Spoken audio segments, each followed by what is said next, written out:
Innal hamdalillah nahmaduhu wa nasta'inuhu wa nastaghfiruh wa na'udzu billahi min shururi anfusina wa sayyiati a'malina may yahdihillahu fala mudhillalah wa may yudlil fala hadiyalah. Asyhadu an la ilaha illallah wahdahu la syarika wa asyhadu anna Muhammadan abduhu wa rasuluhu amma ba'du. Hadirin rahimakumullah, sebelumnya saya informasikan, mohon maaf kalau bahasa yang digunakan tidak seperti yang disampaikan oleh MC. Ini pakai bahasa Indonesia yang bukan keren, lain lelegegan Pak, tuhnya. Jadi bukan lelegegan, tapi ini tuntunan dan tuntutan. Karena maaf, saya pakai bahasa Indonesia, mudah-mudahan ini tidak mengurangi tidak mengurangi rasa dari bahasa itu sendiri, gitu kan. Karena kadang-kadang agak susah juga nanti Pak di lapangan ketika dar gitu kan, dar. Itu tiba-tiba main bola lagi ke bahasa planet gitu kan. Ya karena memang bahasa itu rasa. Gitu. Ada bahasa-bahasa yang sulit untuk diterjemahkan secara letterlek oleh bahasa lain, gitu kan. Sehingga engke nyapanya bahasa Indonesia apa engke Pak? Engke bahasa Indonesia apa? Mending engke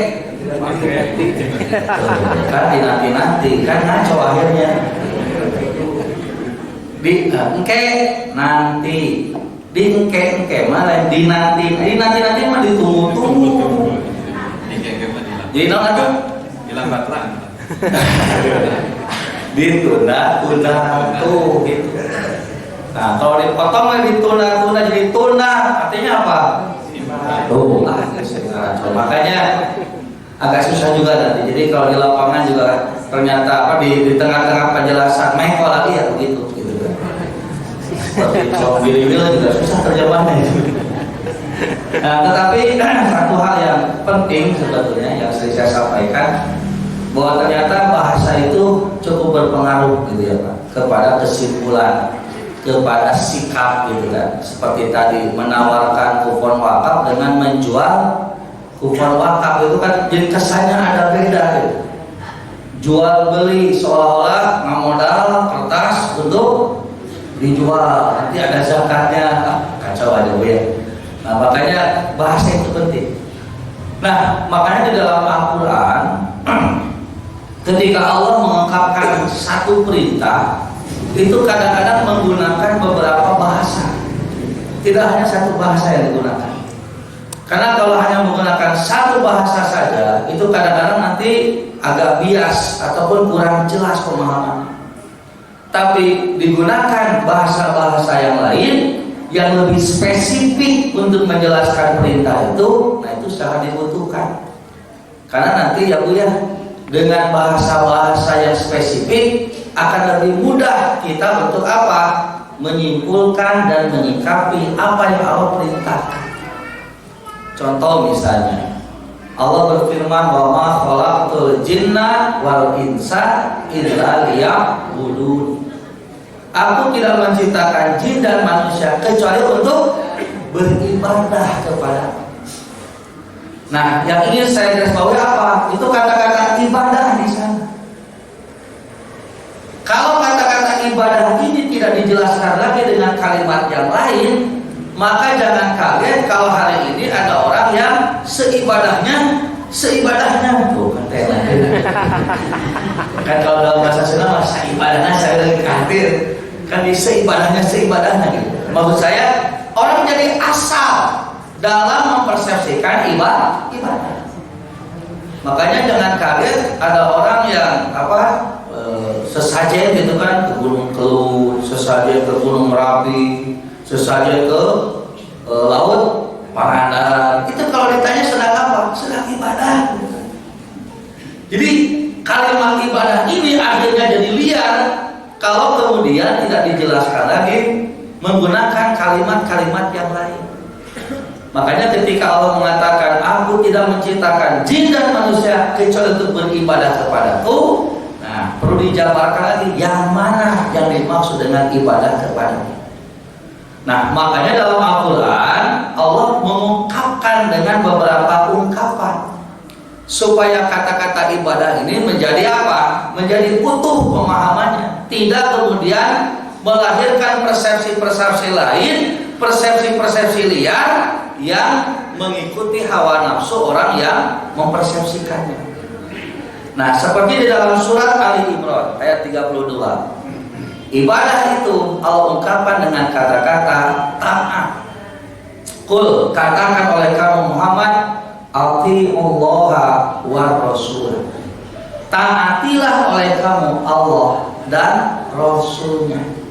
Fa in tawallau, maka jika kalian berpaling dari mentaati Allah dan Rasulnya, innallaha la yuhibbul kafirin, maka sungguh Allah tidak mencintai orang-orang yang kafir. Nah, dalam ayat ini ungkapannya adalah taat. Taat kepada siapa? Taat kepada Allah dan Rasul. Jadi ibadah dikatakan ibadah apabila yang dilakukan, apabila yang ditinggalkan dasarnya adalah ketaatan kepada Allah dan Rasul. Maka kalau bukan dasarnya ketaatan, maka bisa dipastikan itu tidak dikatakan ibadah, walaupun aku sebagai kira-kira punya bukan bahasa Sunda lagi. Hari ibu biasa sholat subuh 5 rakaat. Balikan lagi, sholat 5 rakaat sholat subuh. Pak biasa tidak Pak? Bapak bisa tidak? Bisa ya Pak, kenapa tidak bisa? Aneh hari ibu betul bisa. Mana nu 11 rakaat wae tarawih bisa? Ieu nu 5 rakaat teu bisa. Aneh. Nah Pak, ibu biasa Bu? Oh biasa ya nama. Bapak biasa? Kenapa tidak dilakukan? Karena tidak boleh.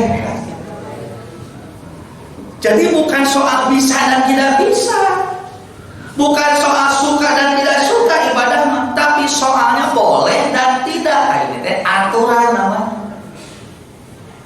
Kalau ibu sedang head ya Bu ya, bisa nggak ibu diam di dalam masjid?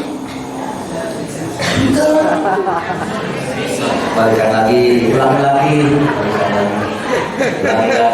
Ibu kalau sedang head masuk ke dalam masjid terus cicing diam di masjid, bisa tidak?